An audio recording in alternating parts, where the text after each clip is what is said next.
It's just coming up to 25 to 6, and joining us on the line now is Eric Marks to talk about his incredible decision to walk 252 miles with his nephew along the southwest coast path of Somerset, Devon and Cornwall as part of their training to climb Mount Kilimanjaro later that same year. He's written a book about it. It's called From the Cliffs of Cornwall to Kilimanjaro, The Trekker's Tale. Welcome to the show, Eric.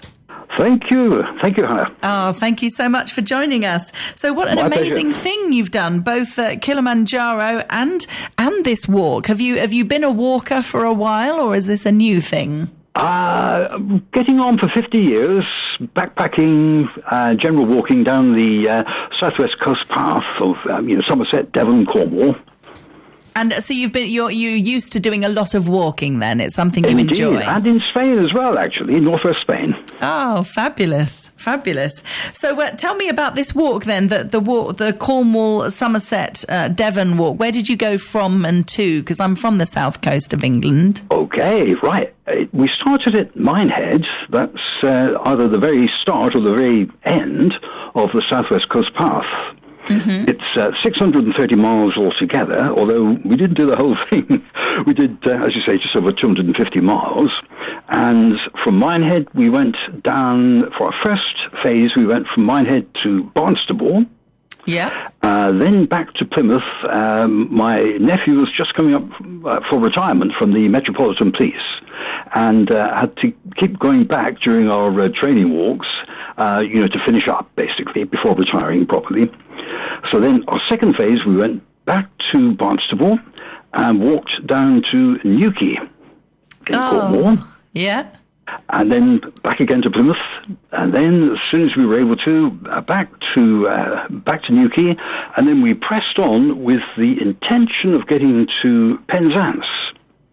Unfortunately, when we left St. Ives, Jonathan met with an accident, tore his Achilles tendon for the umpteenth time. Oh, no. Yeah, so he struggled, and we got to St. Just, near Land's End. Yeah. Then we had a call a halt to it, so we almost made it to Penzance. But having said that, we did an awful lot of training. I don't know if you know this particular fact. When you leave Minehead in Somerset, if you're walking down the southwest coast path, you get the other side of Bude, on the Devon coast, and according to the Southwest Coast Path Association, you've done the equivalent of climbing from sea level to the top of Everest and all the way back down to sea level when you take into account all the ascents and descents. Gosh, that's incredible. It is, isn't it? Yeah, amazing. So what was the terrain like? I mean, people talk about the south coast of England as being some of the most beautiful parts of the UK. Would you agree? Oh, I would indeed. The beauty goes hand in glove with the difficulty in places. Some of the terrain can be horrendous, especially if you're carrying a lot of weight with you. On this occasion, we weren't during our training because Jonathan doesn't like camping, whereas I love camping. Wild camping down the coast. So we had to make use of hostels and Airbnbs and places like that. But that meant that we didn't have to carry as much gear. So it wasn't as bad as it could have been. But nevertheless, we had some pretty steep ascents and descents, and the going downhill can be quite as tricky and demanding sometimes as going up the slope, Yes, can put a lot of pressure on your knees, can't it, the downhill? Yeah, and the boots have got to be fitted just right, otherwise the ends of your toes are going to bang into the inside of the toe caps. Yes. Causing blisters and, loss of nails sometimes and all that. So how did you get on? Were you protected? Quite prepared for some tough stuff. Yes. As well as the beauty of it all, So were you protected with your feet? Did you get blisters or anything? I didn't get blisters, although I did lose a toenail.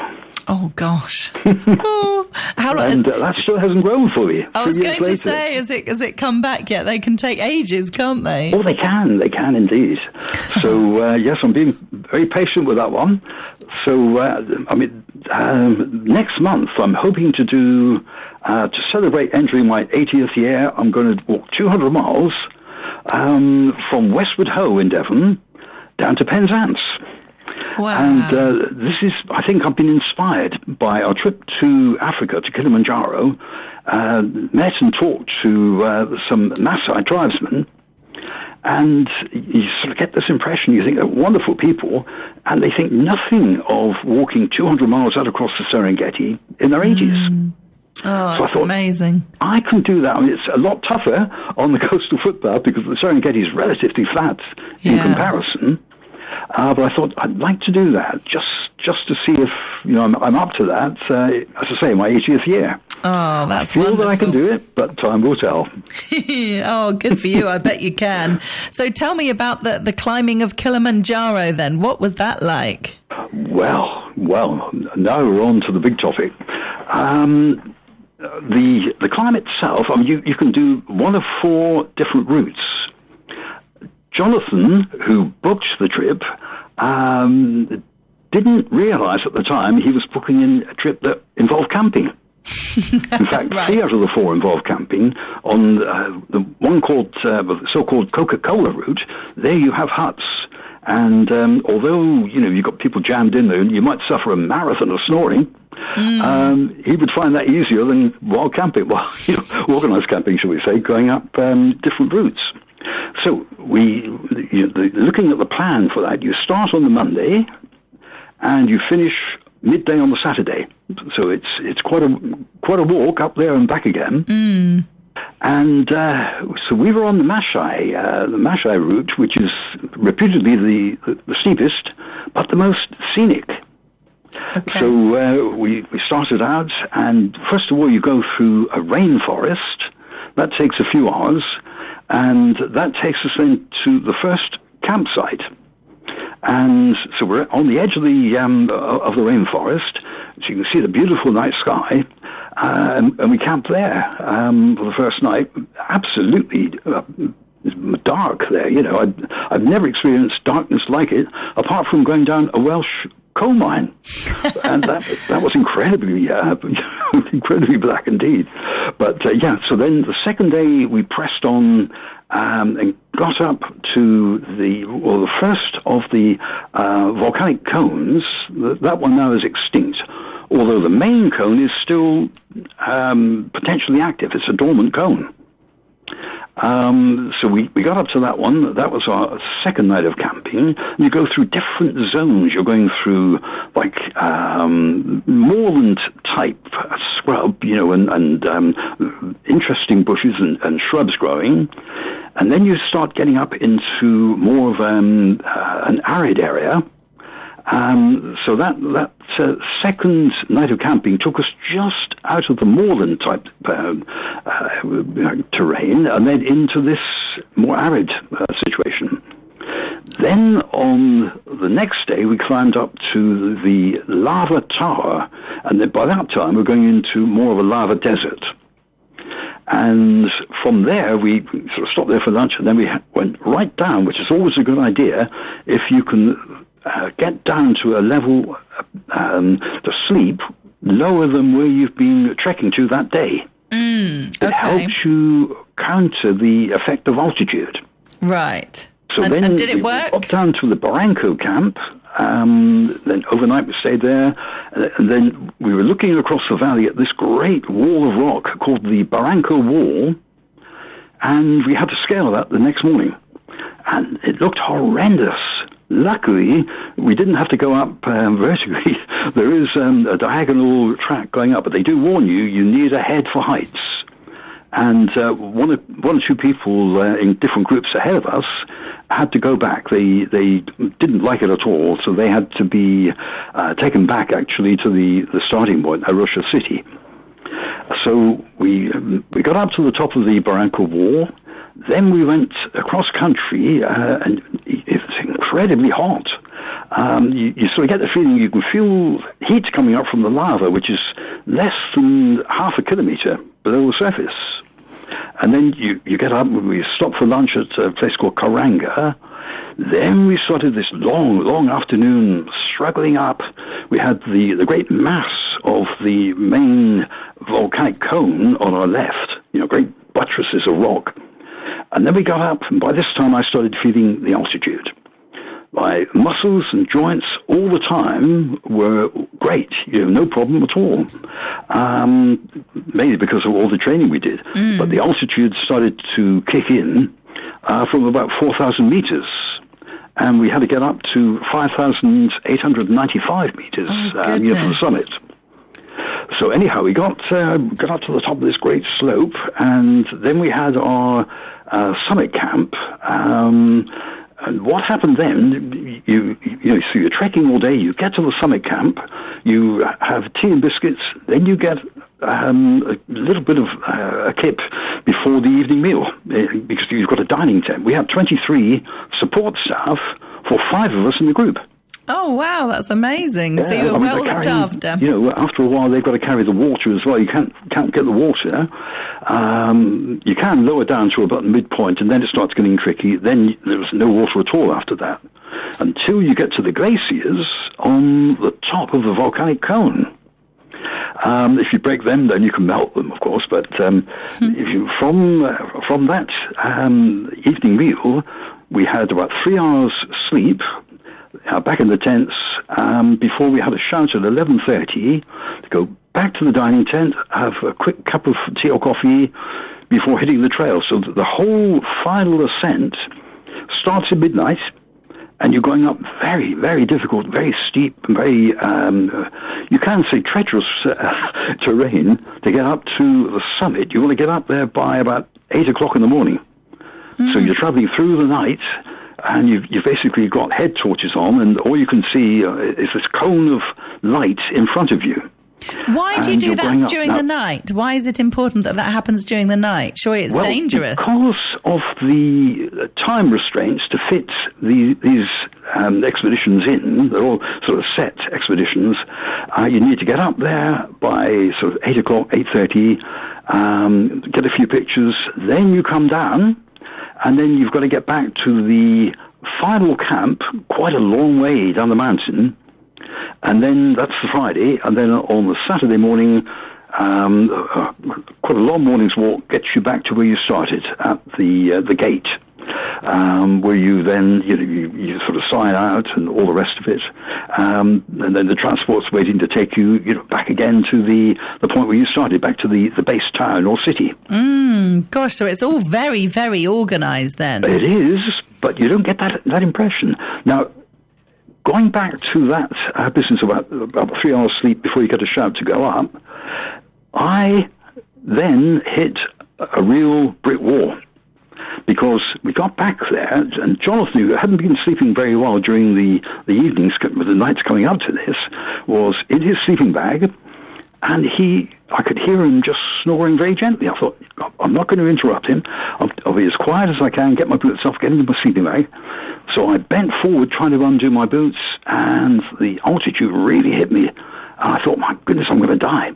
It was really as bad as that. Oh, no. And I tried it again a couple of minutes later, still the same thing. So I thought, right, I can't get into the sleeping bag. I'll get my mountain jacket and put over me and lie on the sleeping bag. I could hear the wind whipping up outside, and it was quite a cold wind. What I didn't realize was that the inner door of the tent, like a double zip, was partly open. And I had my back to it, but I dropped off. When I woke up, I think what had happened, it had chilled my kidneys. It was like a form of hypothermia. Oh, goodness me. So I didn't get to the summit. Oh, wow. Oh, but no. I had a wonderful bonus. When all this first started, when I got sort of brought into this trip, which came out of the blue, basically, I had a feeling of destiny about it. And that night, when I couldn't go up, about 12:30, midnight, I suddenly felt I had to go outside. And I went out, and the clarity of that night sky and the Milky Way and this great sea of stardust, you can call it, all these stars sparkling. I've never seen anything like it in my life. And that was very moving indeed. I thought, my goodness, I just felt it was like being within feeling distance of the meaning of everything. And I thought, I had that feeling of destiny that I should have been there. And then, lovely. It was terribly cold as well at that stage, but then I found tears of joy, if you like, ecstasy, rolling down my cheeks and freezing. So I thought, I've got to get back to the tent now. But I've seen it, I've experienced this, and it was just such a marvelous thing. If I'd got to the summit, it wouldn't have been like that. It would have been good. But again, like they say, it's the journey, not the destination. Yes. Oh, how magical. I went back there, but I had the feeling that I almost died that night with that effect of altitude. And it took me about 3 to 4 days to get over that feeling, even, down back in the city again, Russia. Walking upstairs, it was a slow process. So that feeling of altitude sickness, it can be very, very dangerous. You've got to be so careful with it. You go beyond a certain point, it's critically dangerous. Yeah. So I sort of reached that point, I think, then just before we set off for the summit. Now, the 3 other people in our group had a go at it. Jonathan said no, he was feeling pretty awful as well, and he thought I needed looking after. So he stayed. So I said, go on, but he wouldn't. So all credit to him.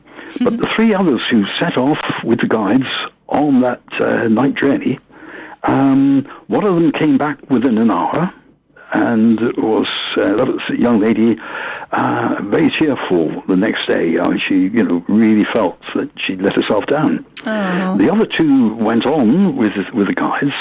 One of them was falling asleep as he walked, and the other one was violently sick frequently on the way out. So it was no joyride. No. But those 2 did reach the summit. So out of the 5 of us, only 2 got there. Yes. But having said that, I thought it was so well worth doing. For that night sky alone, yes. I would have gone to the ends of the earth. Oh, how lovely. Well, you did. You kind of did go to the ends of the earth. Yeah, that's right. So I've written all this in the book, and hopefully I've described it in, ways that were entirely readable and enjoyable for people. Yeah. And that darkness, not when you could see the stars, but when you were saying earlier, when you've never seen darkness like it, was that not slightly scary? No, you've got other people around you and all the rest of it. So, you're just there. It's that atmosphere, It's, I said about the walks down the coastal footpath, our training walks. I said to the publisher, it was like a pageant for the senses. All the senses are brought into this. And again, there, you're going up the mountain, especially at night.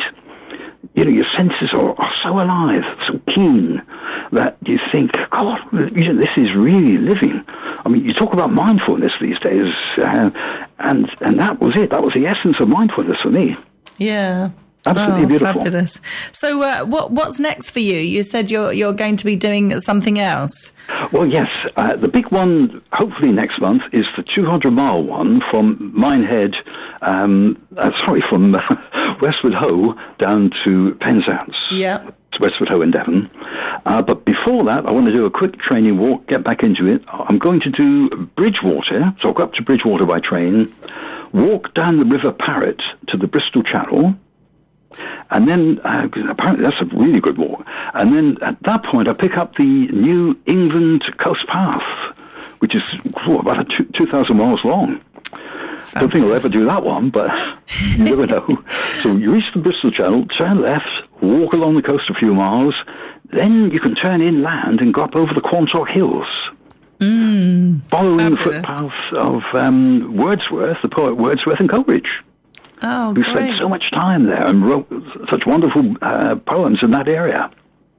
Wonderful. Well, if people want to read more about your incredible journeys, the book is called From the Cliffs of Cornwall to Kilimanjaro, The Trekker's Tale, and it's by Eric Marks, who we've What do you been think of the chatting. title? I love it. Yeah, great title. I wrote down many, many titles, and this one just came at me one night, woke me up in the middle of the night, and I thought, that's the one. Yeah, that's the one. definitely. I've had a lot of good comments about it so far, so I'm very pleased with that. Yeah, absolutely. It's a great title.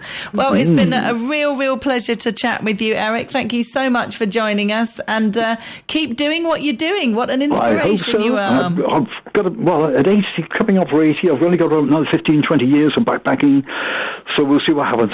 Oh, do as much as you can. Thanks so much, Eric. You take care. Thank you. Bye-bye. Thanks very much indeed for the invitation. Bye. Bye-bye.